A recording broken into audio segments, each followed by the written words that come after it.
Langsung ke taklim.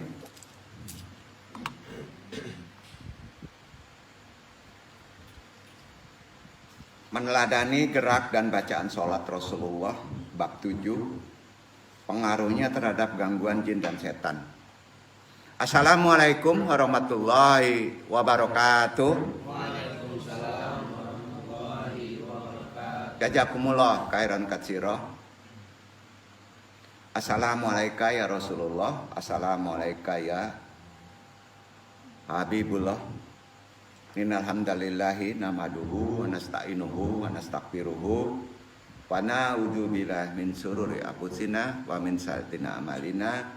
Man yahdihillahi fala mudhillalah wa man yudhlil fala hadiyalah. Wa asyhadu alla ilaha illallah wahdahu la syarikalah wa asyhadu anna Muhammadan abduhu wa rasulun nabi. Rabbi syari sadri wa yassir amri wa hlul 'uqdatam min lisani yafqahu qawli. Ya Allah, mudah-mudahan pentaklim dan yang ditaklimi dimudahkan semua urusannya. Dan yang paling penting ya Allah, mudah-mudahan bisa mengamalkannya. Wajali wajiro min ahli robbana amrina min ladunka aromah wa ayyilana min amrina rosada robbana lalurika qulubana badail haitana wa hablina min ladunka aromah innaka antal wahhab. Puji syukur selalu kita kepada Allah. Kita panjatkan kehadirat Allah dan telah melimpahkan rahmat jo hidayahnya, terutama nikmat paling besar ya. Apa itu? Nikmat kita Islam. Ya. Wabil khusus kawan jamaah, bersyukur kita bisa bermajelis, berkumpul di majelis ini dalam keadaan sehat walafiat. Amin amin ya rabbal alamin.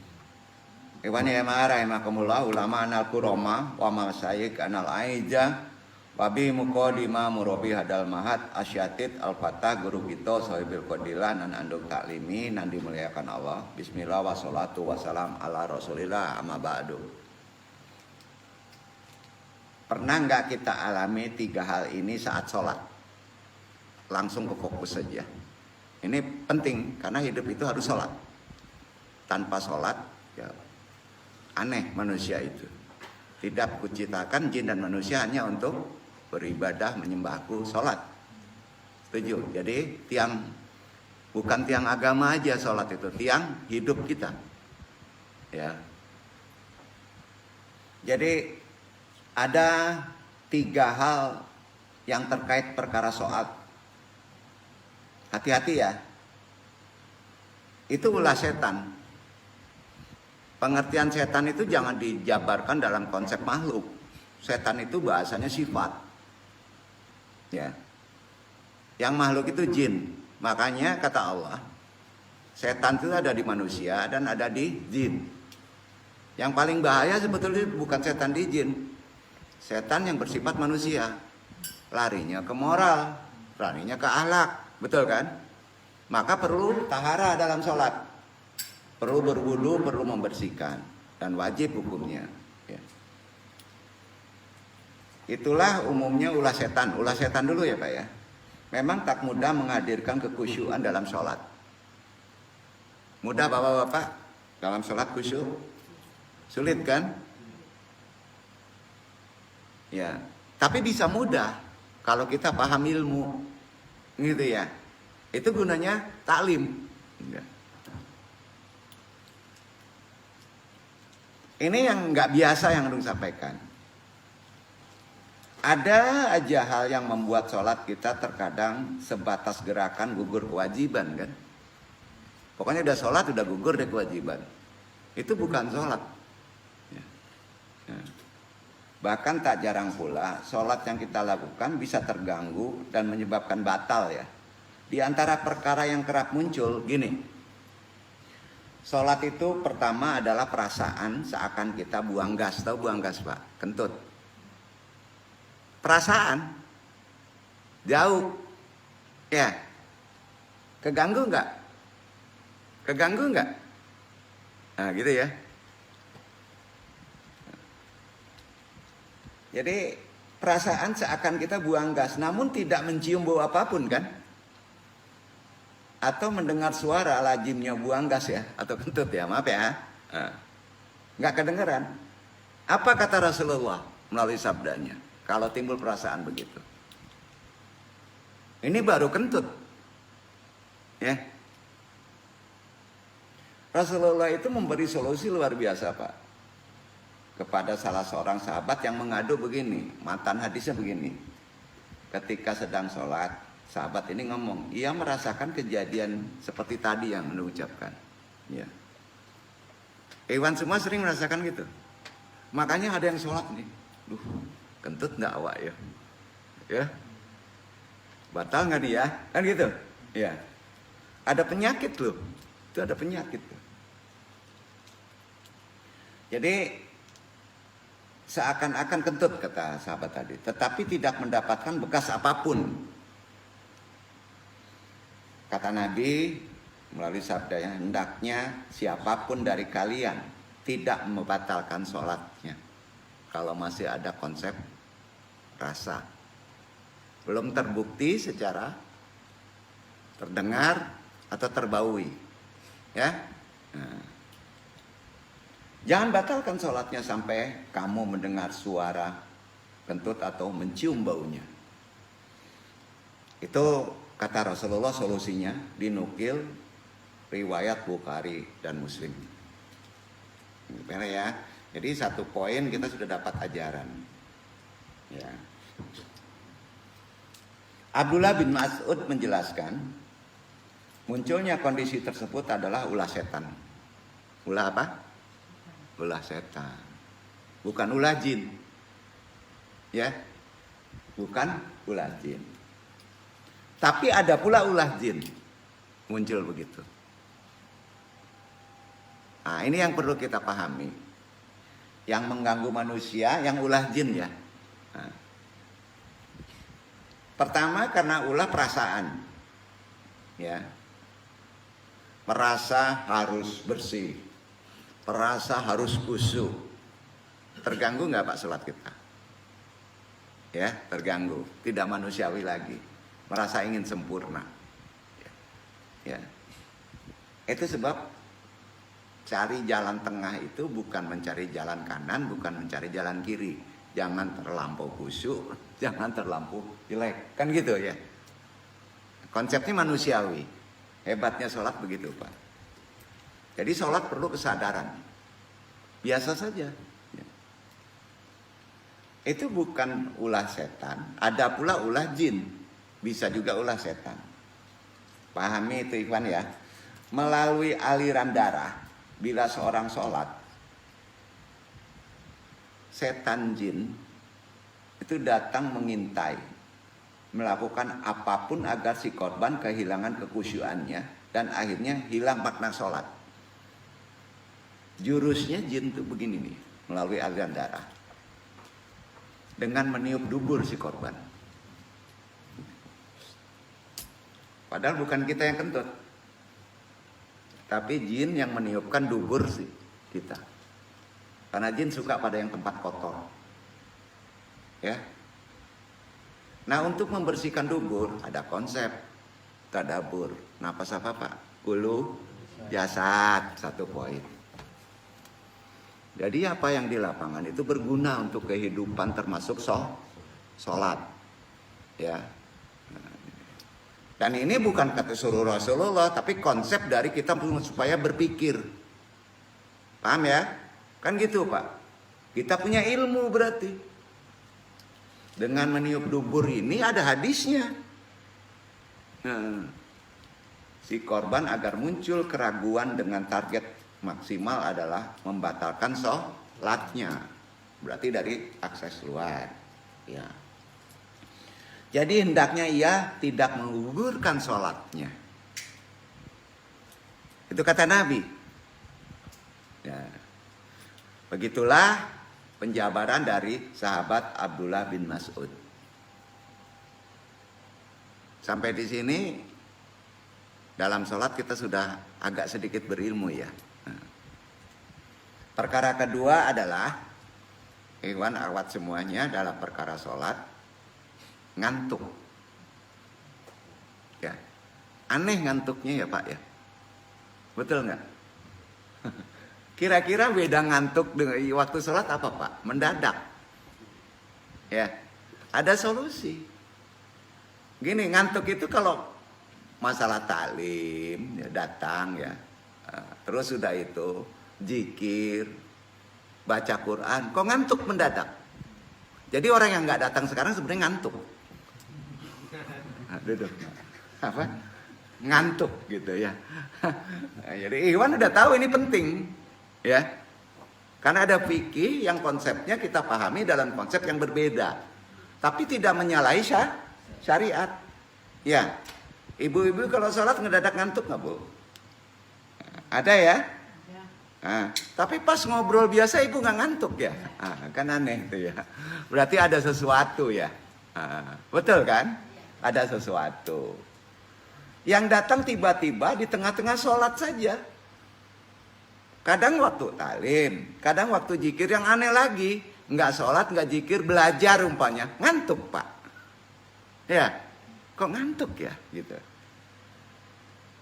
Ini berakibat fatal kalau ibu tidak paham. Dalam konsep mana itu jin, mana itu setan. Terhadap hilangnya konsentrasi. Ya. Kalau yang kedua ini, faktornya setannya bukan dari luar. Itu murni dari manusia terkait akhlak, terkait disiplin hidup, ya, terkait keyakinan, terkait iman, terkait kurang khusyuknya kita berwudu. Jadi ibu-ibu setelah berwudu untuk menghilangkan ngantuk supaya jangan datang, kata Nabi begini, baca al-muwajatain. Setannya ada pada diri kita, nempel. Bisa disebut korin. Ya, kan pernah dong sampaikan korin. Korin itu diri kita. Nah, surat Al-Falaq dan surat An-Nas setelah wudu ada doa, baca surat itu. Sampai apa? Jadi al-muwajjatain itu tidak mutlak hanya mengusir jin setan saja. Atau dalam keadaan kita ru'yah saja. Tapi setelah wudu, kalau volume menguapnya kita tinggi, Pak, tolong baca 2 surat ini. Semua udah hafal lah. Al-Falaq dan An-Nas. Jangan kulhu Pak. Kulhu nggak ngerti itu ya. Nggak cocok nanti ya. Udah paham ya? Itu gunanya kita pahami. Ada ngantuk yang dapat karunia. Ya. Gini. Kata Abdullah bin Mas'ud, ngantuk yang muncul mendadak ketika sholat itu berasal dari gangguan setan yang ada pada diri. Bukan setan dari luar. Ya. Tapi kalau kentut, merasa kentut, padahal tidak ada bukti, bisa dari diri manusia, bisa juga dari jin luar dengan cara menurut hadis dihembuskan, ditiupkan melalui dubur. Paham Pak? Jadi kata Abdullah bin Mas'ud berbeda dengan rasa ngantuk yang datang sewaktu berjihad. Ngantuk yang datang ketika kita berjihad adalah anugerah dari Allah. Ini tidak andung bahas dulu. Konsep jihad itu luas. Tapi kalau ngantuk waktu berjihad bukan sholat, itu anugerah dari Allah. Duduk ya. Nah, nanti andung bahas itu. Ya. Kemudian perkara terakhir yang dialami waktu kita sholat ya, adalah kira-kira apa Bu? Bersin dan nguap dan ngantuk beda. Ya. Ngantuk itu langsung begini aja. Kadang-kadang nggak nguap. Ya, itu perbedaannya ya. Beda nggak? Beda Bu ya? Ikhwan ya. Kalau ngantuk itu bahasanya langsung kok. Nggak kadang-kadang nggak nguap langsung aja. Ada nggak? Gini kan? Nggak ada kan? Tapi langsung. Maka ada dokter bilang katanya, nguap itu bukan tanda ngantuk, ada benernya. Ada benernya. Karena ada hawa di dalam tubuh yang tidak selaras. Ya itu lapangan lagi penyelesaiannya. Ya, kembali lagi lapangan lagi dan tahara. Berwudu dengan air mesti betul-betul istinja. Sedap Pak, itu. Nah, itu. Jadi nggak ada kesempatan untuk memasuki baik setan yang jalan darah dari luar maupun setan pada korin yang ada pada diri ya. Nah ini sangat luas pemahamannya dalam konsep hukum akliyah. Ya. Nah ini harus dijelaskan pelan-pelan. Karena gini, banyak orang tidak memahami konsep yang paling sederhana. Perkara sholat itu harus dipahami. Ya. Karena kalau kita sudah pahami, kita bisa mengatasinya. Ya, ini penting ya. Nah. Jadi perkara terakhir yang perlu Andung sampaikan yang sederhana aja adalah bersin dan nguap. Ya, nguap tidak mutlak ngantuk. Ya, bersin tiba-tiba yang tidak disertai flu dan nguap tiba-tiba yang tidak diakhiri dengan tidur. Betul kan? Kata Nabi ada yang suruh ngeludah. Tapi kalau di masjid ngeludah gimana Pak? Ya berjamaah ngeludah gimana? Babak belur antum. Nah, jadi ada syarat-syarat yang tidak boleh dipraktekkan ya dalam kondisi kecuali mungkin kalau dia berdua bermajelis ya. Bersin tiba-tiba tidak disertai flu dan nguap. Kata Abdullah adalah bentuk gangguan setan agar terhindar dari godaan semacam ini. Tadi jadi ada 3. Setelah wudhu ya, yang ini terutama bersin dan nguap diawali istighfar. Astagfirullahaladzim setelah wudhu. Astagfirullahaladzim. Astagfirullahaladzim baru baca Al-Falaq dan An-Nas. Insya Allah bapak-bapak tidak ketemu yang namanya bersin dan nguap. Itu hadis, buktikan. Jadi amalannya harus dibuktikan. Tapi kalau itu langsung ngantuk, bapak-bapak nggak usah istighfar. Karena istighfar biasanya setelah terkejadian ya. Nanti kita pahami dalam konsep yang lebih dalam perkara fikih tasawuf ya. Udah paham perbedaannya? Nah, yang namanya bersin dan nguap kebanyakan itu dari jin luar. Ya, walaupun ada pula dari ulah jin manusia. Duduk. Ada pertanyaan? Ini perkara biasa. Ya. Dan anehnya ulama nggak ngejabarkan gini mungkin karena ada konsep mesti diperbaiki di luar. Arti di luar itu ada tarekatan gerak ya. Di ruang konsep gerak sholat. Ya. Kita lanjutkan. Nah, untuk mengatasi sulit kita mengatasi sulitnya kita sholat khusyuk. Andung sendiri buka dengan pemahaman ini dulu ya. Ini syariat harus. Ya. Kita sering mendengar istilah hantu. Pernah? Hantu. Ya. Hantu dengan setan itu apa bedanya? Hantu dengan jin itu apa bedanya ya gitu. Siampa. Pernah dengar kan? Populer kan? Orang Jawa Gandarwo, kuntilanak kan sering dengar. Ya, hantu. Nggak mungkin lah kata itu terungkapkan kalau tidak ada sesuatu kan? Setuju nggak? Ya. Di rumah aja sering, padahal muslim Pak. Rumah tuh hantu, kan biasa. Ya. Kalau di Andung istilah hantu itu overuse. Overuse itu berlebihan digunakan. Harus berilmu. Overuse, jangan berlebihan memahami hantu ini. Ini perlu kita pahami karena terkait dengan sholat khusyuk. Ya. Nah. Mulai dari apapun penampakan entitas goib yang dilihat sampai dengan yang bersifat halusinasi, orang sering menyebut hantu. Ya. Namun dalam hal ini Anung tidak akan membahas dulu tentang perbedaan antara goib dan halusinasi. Karena itu satu disiplin ilmu. Ya. Itu sebenarnya tidak bisa dijabarkan.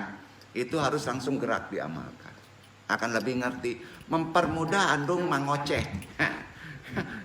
Ya. Nah ini di lapangan udah malas kan gak paham nanti. Ya. Iya kan? Ilmu itu kan harus capek Pak. Ya. Kita hanya membedakan antara hantu dan jin dulu ya. Beda. Hantu dan jin beda ya? Beda ya? Hantu itu makhluk, jawaban antum makhluk. Halo. Susah tuh. Jin itu makhluk. Dan hantu makhluk, tapi makhluk yang tidak sempurna. Karena waktu kehidupannya tidak bisa menyempurnakan ruhaninya. Maka antum jadi hantu. Gitu. Ini benar.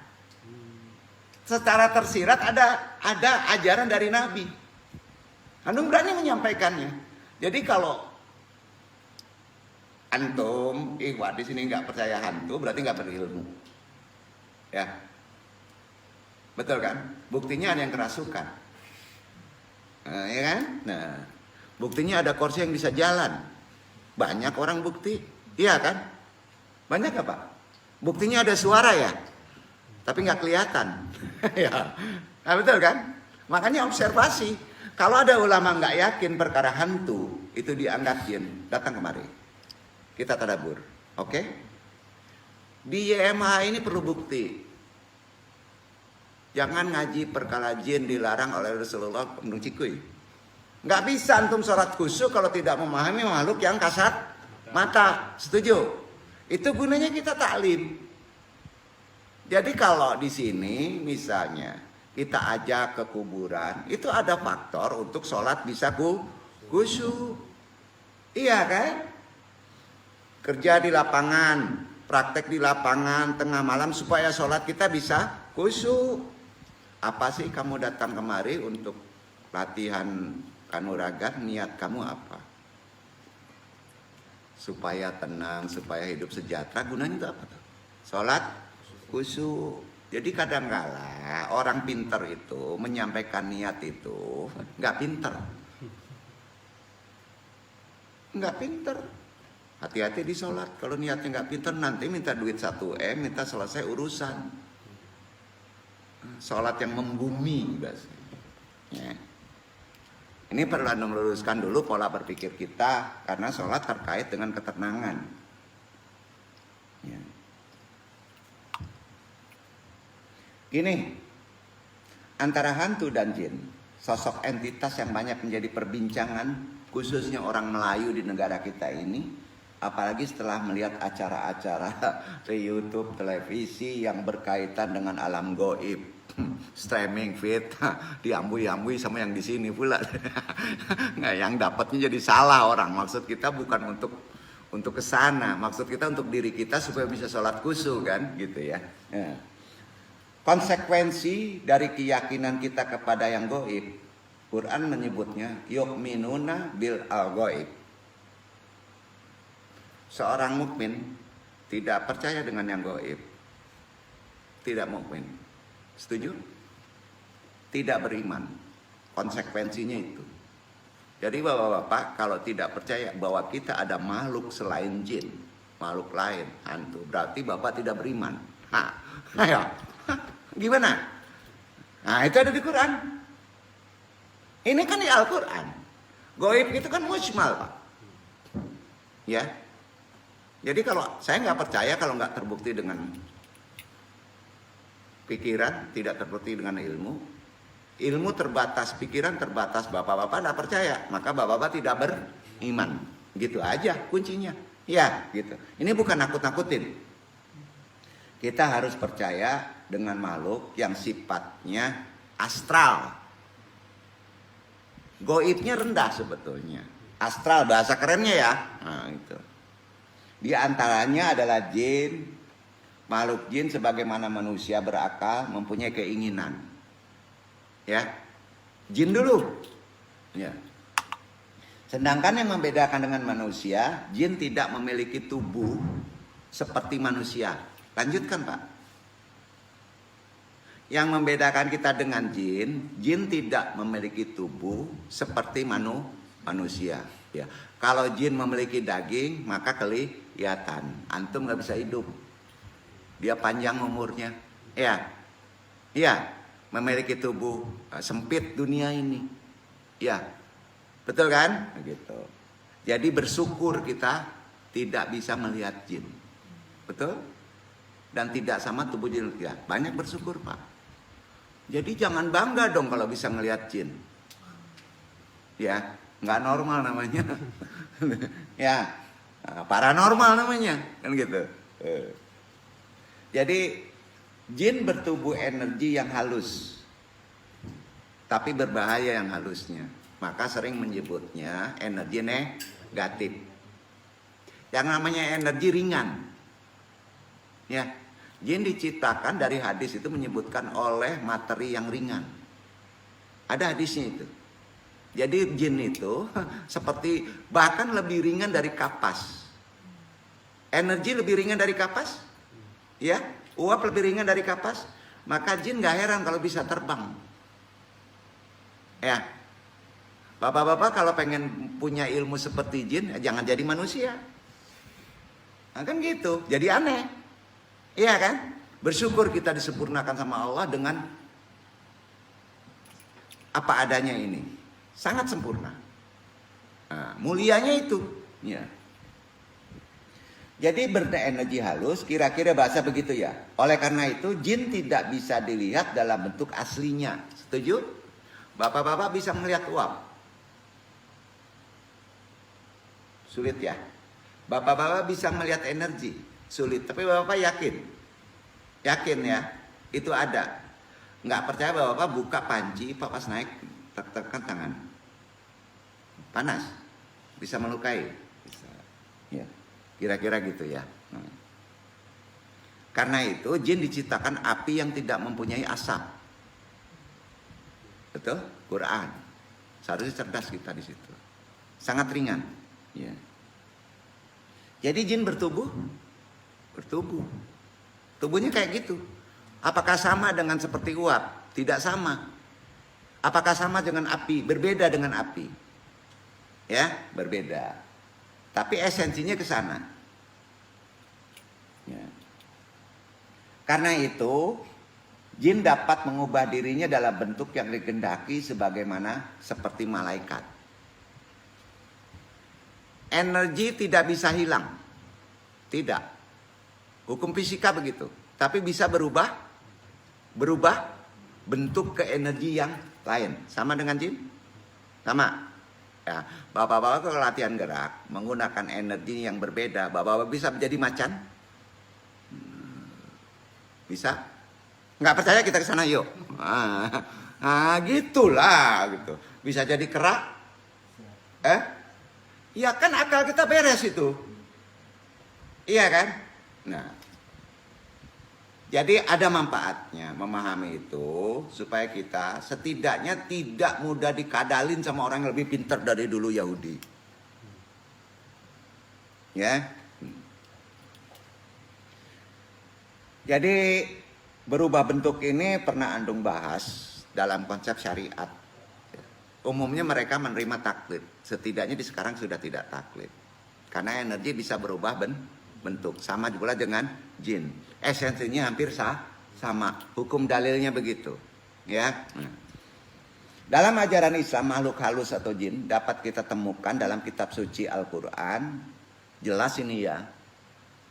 Setelah surat Al-Fatihah yang merupakan induk asas Al-Quran dan sekaligus kesimpulannya. Maka yang pertama kali diketemukan adalah tentang fungsi Al-Quran sebagai hudan. Kalau ada gangguan, petunjuknya di Quran. Atau penunjuk bagi orang-orang yang bertakwa. Ya. Yang sifat pertamanya adalah yu'minuna bil ghaibi. Apa artinya? Percaya kepada yang gaib. Ya kan?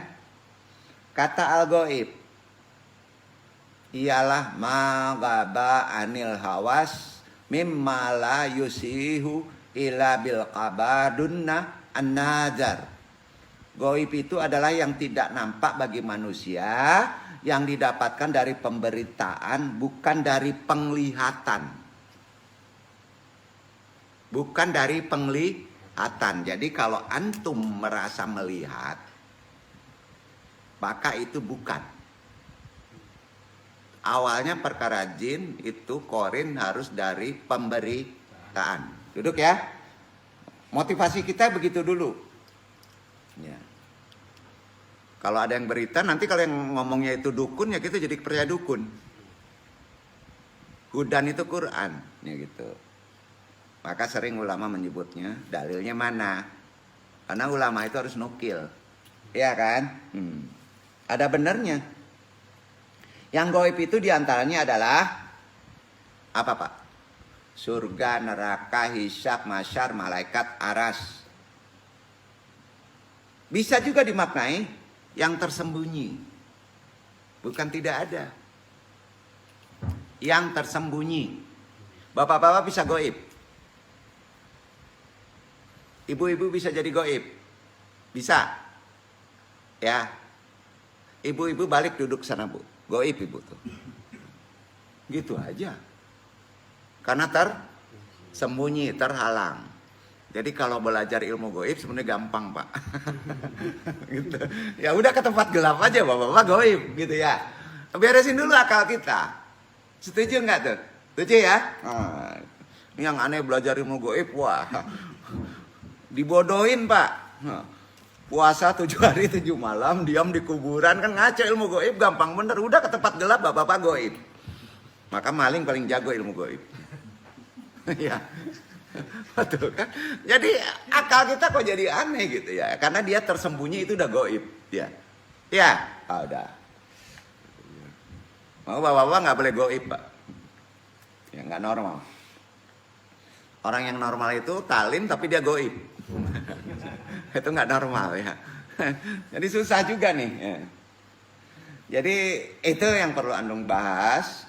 Terus di sini gaib tadi sudah dijelaskan. Kata lainnya bisa bermakna yang menyembunyikan diri atau tersembunyi. Termasuk jin di dalamnya. Bukan tidak ada. Karena disembunyikan sama Allah.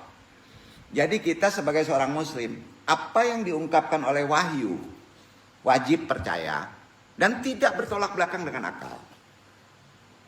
Setuju? Nah, tidak sebetulnya. Sebagai konsekuensi dari keyakinan kita percaya kepada yang gaib, makanya kejar ilmunya. Baca Quran, naikkan derajatnya sampai kita paham. Begitu juga sholat.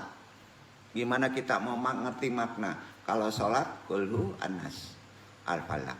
Kulhu anas al-falak. Nggak di tempatnya kadang-kala ya. Gitu ya. Nah, jadi ini harus duduk. Maksudnya untuk apa? Gitu. Kita jabarkan lagi. Tentang jin ini pasti terkait dengan dunia energi. Setuju? Karena energi nggak nampak. Pasti. Energi itu kan seperti power dan tenaga. Ya. Jadi kalau kita memahami dunia makhluk jin, bapak-bapak harus tahu seperti ada yang dorong tapi tidak terlihat. Ya. Seperti ada yang memegang tapi tidak nampak. Ya. Sampai jadi berbeda dengan rasa. Rasa datangnya dari inner, dari dalam. Agak lebih ini, kalau rasa itu agak lebih kegetar. Tapi kalau yang perkara energinya dari luar agak lebih ke memegang. Bahasanya gitu, paham ya? Kalau yang dari dalam agak menggetar. Tapi kalau yang dari luar agak terpegang. Paham? Paham ya?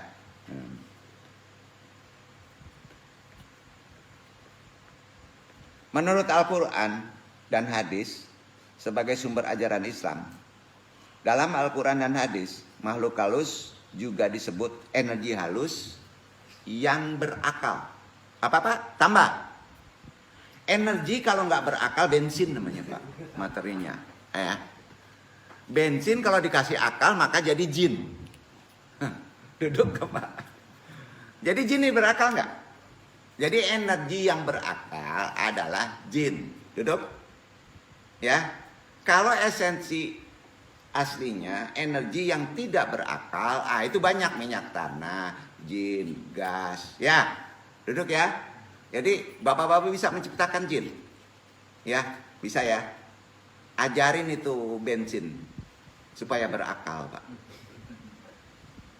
Nggak mampu. Ya. Nggak mampu, itu urusan Allah. Ya, Jadi gitu. Makhluk halus bisa juga disebut energi halus yang berakal dan mempunyai keinginan. Kalau berakal misalnya, bapak-bapak disebut manusia yang berakal. Berarti bapak-bapak sepaket dengan keinginan. Setuju? Sepaket dengan keinginan. Berakal itu harus berkeinginan. Itu normal manusia. Jadi bapak-bapak kalau misalnya nggak berkeinginan untuk nikah, bukan manusia, jin. Jin yang manusia.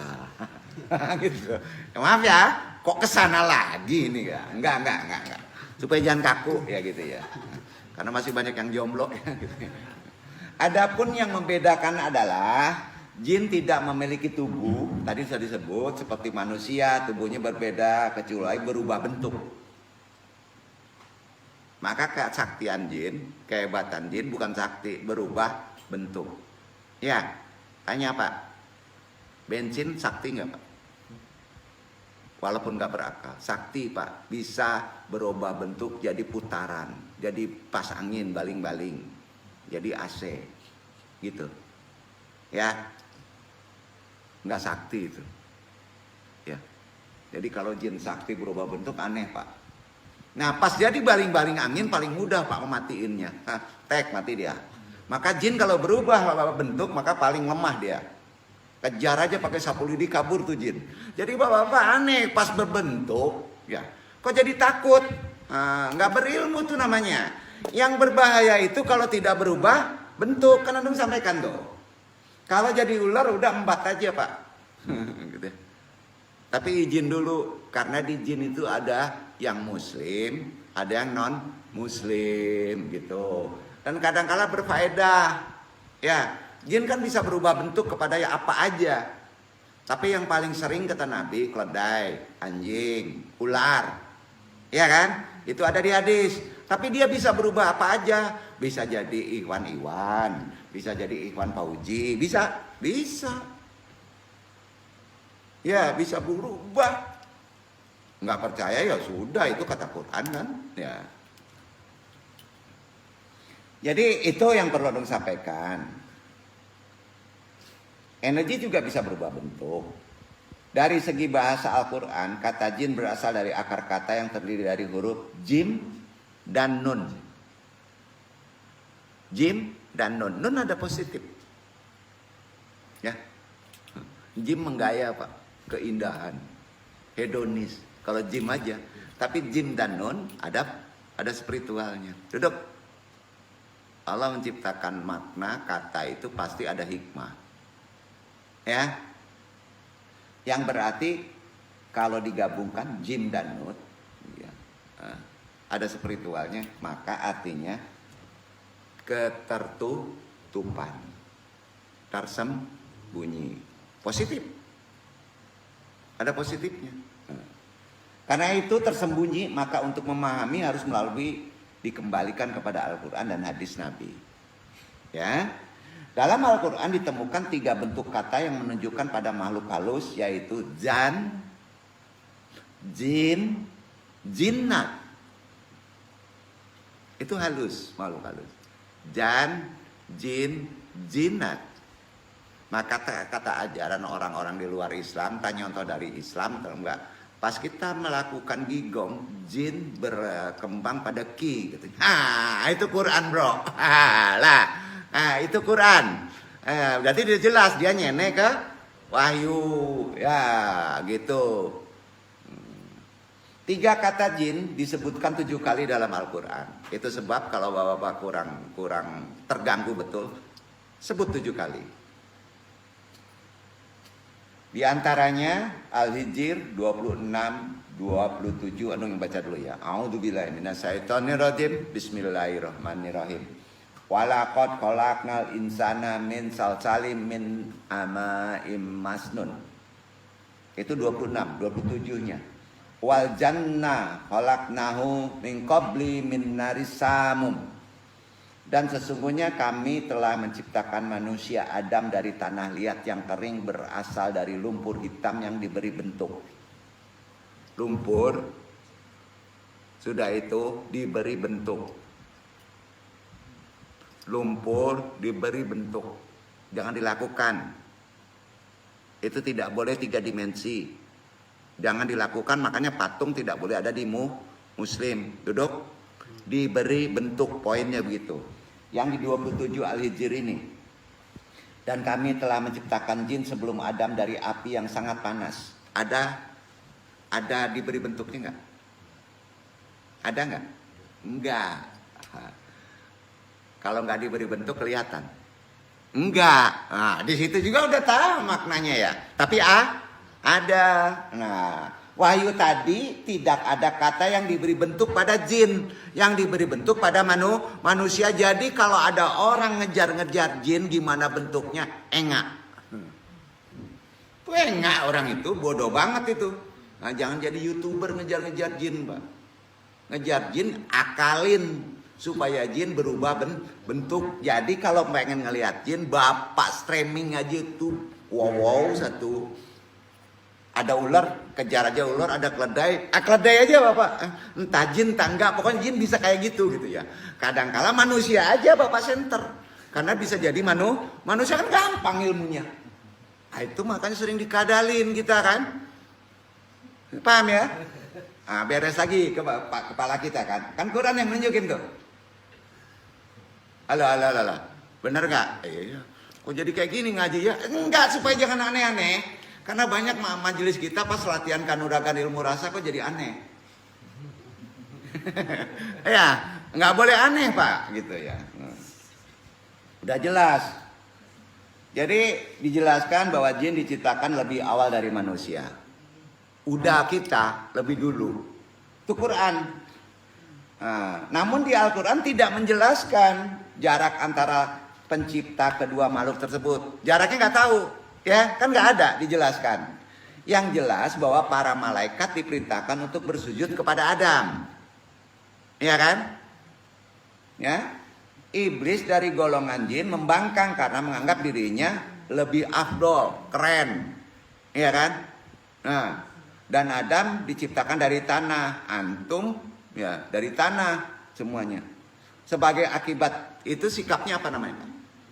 Sombong kabur, itu yang paling dilarang. Sombong takabur itu kebaca Pak. Itu saudara jin. Gitu. Saudara jin lah. Itu dimiliki oleh bapaknya. Siapa nama bapaknya? Iblis. Iya kan? Ia termasuk dalam golongan kalau menjadi imam takabur namanya kafir. Iya kan? Imam takabur itu adalah kafir kan gitu. Iya udah gitu. Karena itu Allah berfirman di Quran surat Ar-Rahman kan. Coba beda nih pemahamannya. Faqalaqna janna mim marijim minnar, dan dia menciptakan jin dari nyala api. Menurut ulama kata zan kan, zanna gitu kan. Sama dengan kata jin. Hanya Jan adalah bapak jin. Tahu nggak? Itu iblis. Jadi Zan itu iblis. Penggawanyo jin. Manggodanya ustadz beken. Misalnya sedekah 1 miliar. Itu masuknya Jan. Bukan jin. Jin kita ini kroco. Makanya berat jadi ulama. Yang ganggunya jan. Ya, iyalah. Itu ya, gitu ya. Bapak jin artinya. Ia berkembang biak sebagaimana Nabi Adam yang merupakan manusia pertama yang menurunkan manusia. Jadi jan menurunkan jin. Itu buktinya Quran surat Ar-Rahman 15. Jadi kalau tanya, Jan menurunkan jin, Adam menurunkan manusia, gitu. Ya. Nah. Tapi ada ulama yang mengatakan bahwa Jan adalah sekelompok jin, betul. Bukan bapak jin saja. Ya. Jadi ada jin dan Jan itu berkelompok bermajelis. Ini dikuatkan juga di Al-Quran. Kalau jan dan jin gabung, antum kabur aja. Cari apa lagi? Cari ulama. Udah jelas ada jan. Kalau hanya jin aja antum hadapi. Tapi kalau sudah berkelompok dengan jan, antum harus gabung juga. Jangan sholat sendiri ke masjid. Gitu. Ya, betul ya? Zaman sekarang banyak jannya, Pak. Jadi ini Allah berfirman ya kalau udah bergabung. Di Ar-Rahman 39, yang baca ya, 39. Fayauma ijil la yus'alu an jambihi insu walajan. Pada waktu itu manusia dan jin ditanya tentang dosanya. Gabung tuh. Ya. Tentu saja yang ditanya semua manusia dan semua jin. Artinya gitu kan? Nah, bukan hanya bapak jin saja atau Adam saja. Setuju? Nah, begitulah makna Al-Quran itu perlu pemahaman yang jelas, perlu kebersihan akhlak. Maka kita mengerti makna dan kita memerlukan tata aturan fikih, ya. Jadi memang tidak salah kalau jan diartikan iblis sebagaimana kata insan. Sampai Pak? Jan itu padan katanya, insan pada manusia, jan pada iblis. Sampai ya? Insan. Diartikan dengan insan itu kalau kita sebut bahasa makna materinya apa? Adam. Jadi kalau menyebut insan itu bapak manusia namanya Adam. Ya. Kalau jan itu namanya iblis. Ya, udah ya. Gitu ya. Ini bukan berarti bahwa setiap kata jan harus diartikan bapak jin ya. Karena berkelompok itu pengertiannya sudah jan ya. Kata jinnat itu kan di pembubuhannya begini. Kan ada 3 kata. Ini harus mengerti karena ada pengaruh di rasa nanti, Pak. Jinnat itu al, alif dan lam. Betul kan? Coba renungkan. Nah, jinnat itu alif dan lam. Ya, alifnya dibubuhi lam, ya. Al jinnat. Jadi tanpa al, ya. Maupun tanpa al, jinnat diulang atau ditemukan dalam Al-Quran sebanyak 12 kali. Jadi amalannya itu ada di Qorin. Bapak kalau baca anting beresin Qorin 12 kali. Kalau di luar 7 kali. Gitu dulu. 12 kali. Kalau karakter jelek 12 kali, ya. Nanti Anung bahas secara amalan dan fikih, ya. Nah, ini enggak kesini dulu. Jadi diulang ditemukan di Al-Quran sebanyak 12 kali. Mengandung makna ketertutupan atau artinya majnun. Tahu majnun? Majnun itu tuh Laila Majnun, jangan Pak. Laila gila itu artinya. Majnun itu artinya gila. Jadi gila itu, gilanya itu kadang-kala sadar Pak. Males sholat, males ngomong. Itu namanya majnun. Apa? Majnun amalannya 12 kali. Ya, 12 kali. Tadi, maaf ya, ada yang tadi Andong coba beresin, itu 12 kali Andong baca doa. Untuk anak ibu, Bu. Itu 12 kali. Nah, jadi itu majnun. Bukan gila sama di luar, bukan. Dia diam aja. Ya, nggak mau sholat. Ya. Tapi normal. Itu namanya majnun. Nah, makanya jangan kasih anak nama Majnun ya. Hati-hati Pak ya. Laila Majnun kan keren namanya. Tapi salah, berbahaya. Berbahaya. Karena ada hadis mengatakan berilah anak yang baik, kata-katanya. Majnun itu gila. Sebagai manusia, jin juga dilengkapi dengan akal. Maka makhluk ini memiliki pengetahuan. Jin juga memiliki pengetahuan. Nah, karena penciptaannya dari benda yang ringan, api kan ringan, sama dengan energi ringan kan? Ya. Mereka berusaha untuk mengetahui rahasia langit dengan mudah. Iya, betul kan? Nggak perlu naik pesawat Challenger. Diambui tabangnya. Ya kan gitu. Ya, dengan mudah. Akan tetapi mereka mendapati penjagaan yang ketat dan penuh dengan panah api. Sebelum Nabi Muhammad diutus, sekelompok ini pernah menduduki beberapa tempat di langit tadi untuk mendengar berita-berita. Akan tetapi sejak Nabi Muhammad diutus, akhirul zaman, mereka tidak bisa bertahan di tempat itu karena ditimpukin sama sholawat. Ada yang sholawat Bapak nimpukin nonton takbir. Itu maksudnya sholawat.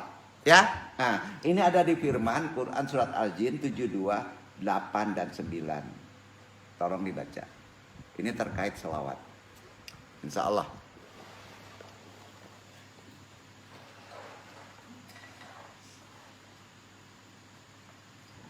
أعوذ بالله من الشيطان الرجيم بسم الله الرحمن الرحيم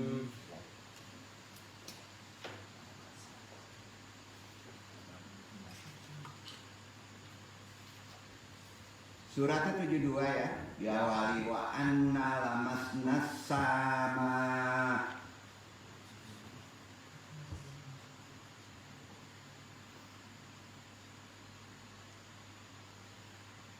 وأنا لمسنا السماء فوجدناها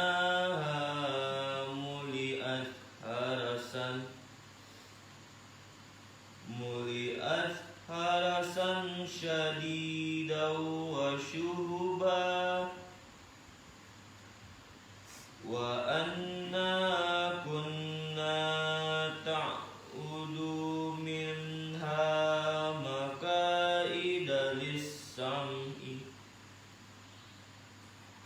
فمن يستمع الآن يجد له شهابا رصدا. Dan sesungguhnya kami telah mencoba mengetahui rahasia langit, maka kami mendapatinya penuh dengan penjagaan yang kuat dan panah-panah api. Dan sesungguhnya kami dahulu dapat menduduki beberapa tempat di langit itu untuk mendengarkan berita-berita. Tetapi sekarang barang siapa yang mencoba mendengarkan itu tentu akan menjumpai panah api yang mengintainya untuk membakarnya. Jadi siapa yang mendengar seperti itu tentu akan menjumpai panah api yang mengintai untuk membakarnya. Setelah itu Nabi Muhammad. Jadi itu ada faktor yang disebut amalan dari sholawat. Jadi gini Bapak-bapak, kalau ada kelainan di anak sulit sholat, perbanyak sholawat, doa, perbanyak sholawat, doa, insya Allah, ya, itu amalan.